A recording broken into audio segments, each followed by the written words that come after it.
Je reçois beaucoup de messages pourquoi j'ai changé de Snap, pourquoi mon ancien Snap il est supprimé et tout et tout. Bah, je fais un petit story, c'est chelou, mais on va dire.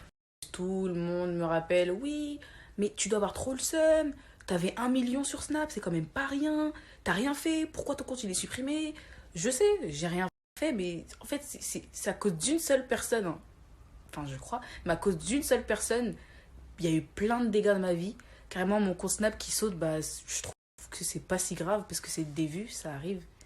Mais bref, on va revenir au sujet, je vais expliquer. Décembre, je sais plus si j'ai encore le screen.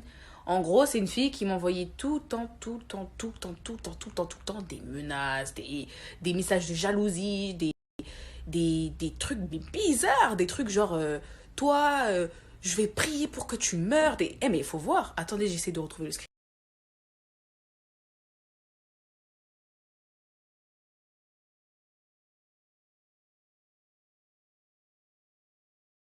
Envoyer tout le temps, tout le temps, tout le temps des messages de prévention, prévention, malheur, nanana. Moi, je dis, tu veux quoi, sale folle? Bref, j'ai grave pas ton temps et tout. Eh, je faisais la maline! Moi, j'y croyais pas. Pour moi, elle peut rien faire à distance. Tu peux faire quoi? Tu sais pas où j'habite, tu sais pas. Enfin, je pensais. Mais je me disais, vas-y, elle va vers quoi? Je la connais même pas. Bref, c'est juste une jalouse. Les premiers signaux de sa folle attitude de sorcellerie, c'était ma maladie. Parce que ceux qui me suivent sur Snap depuis mon ancien Snap, presque tout le monde, mais bon. Bah, en fait, je suis malade. J'ai une maladie de Crohn, j'ai une sorte de rectocolite bizarre et j'ai de l'anémie. Bref, je savais pas que j'étais malade au début. Et elle m'avait envoyé des messages comme quoi, bah, vous voyez des trucs de folle, où elle me disait, oui, tu vas voir, tu n'auras plus la santé. Le premier signe que tu auras, ce sera, tu n'auras plus la santé. Mais je dis, vas-y, elle veut quoi, elle? Boum. C'est pas quelques semaines après, je vais à l'hôpital, on me dit que je suis malade, je dois me faire des opérations, des prises de sang, des trucs. Ça, c'était le premier signe.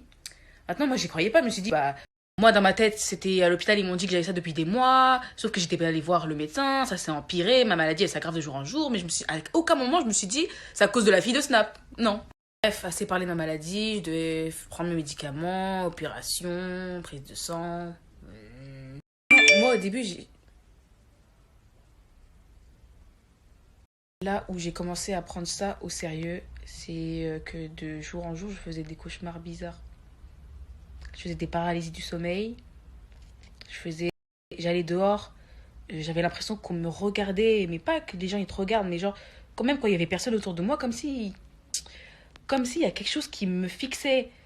Je mens pas, hein, je sais pas comment vous expliquer ça, parce que vous n'étiez pas dans ma vie, vous n'étiez pas là, mais je le disais pas sur Snap non plus, parce que je me suis dit, il y a rien, mais c'était trop chelou d'avoir l'impression que tous les jours il y a quelqu'un qui te regarde.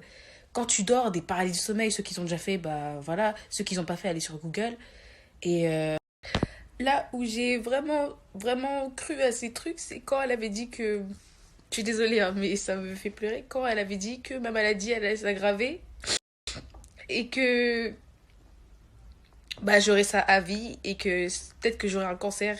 Et j'ai commencé à la croire parce que quand j'étais à l'hôpital, ils m'ont dit qu'il y avait de fortes chances que j'ai ça. Je rigole parce que j'ai jamais pleuré sur Snap, hein.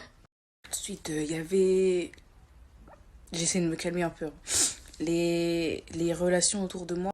Je faisais des paralysies du sommeil bizarres, des cauchemars chelous. Les gens autour de moi, tout le monde me lâchait. Ma maladie qui commençait à s'aggraver encore. Quand on m'envoyait des messages, tout ce qu'elle me disait, ça se précisait dans ma vie. Mais en fait, je sais pas, je lui ai fait quoi pour que. Je suis désolée. Ensuite, cette fille m'envoyait beaucoup de messages au bout d'un moment et puis plus rien. Donc je pensais que c'était gagné pour moi. Mais,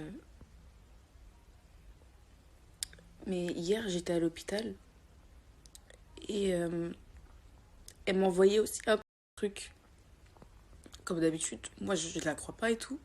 J'ai même mis dans ma story.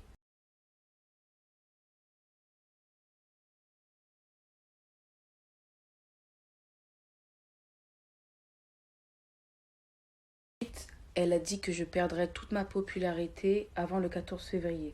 à la Saint-Valentin. Et aussi que j'aurais plus de mec et que j'attirerais personne. Et elle avait raison. Un message à faire passer à cette fille. Laisse-moi tranquille. Lâche-moi.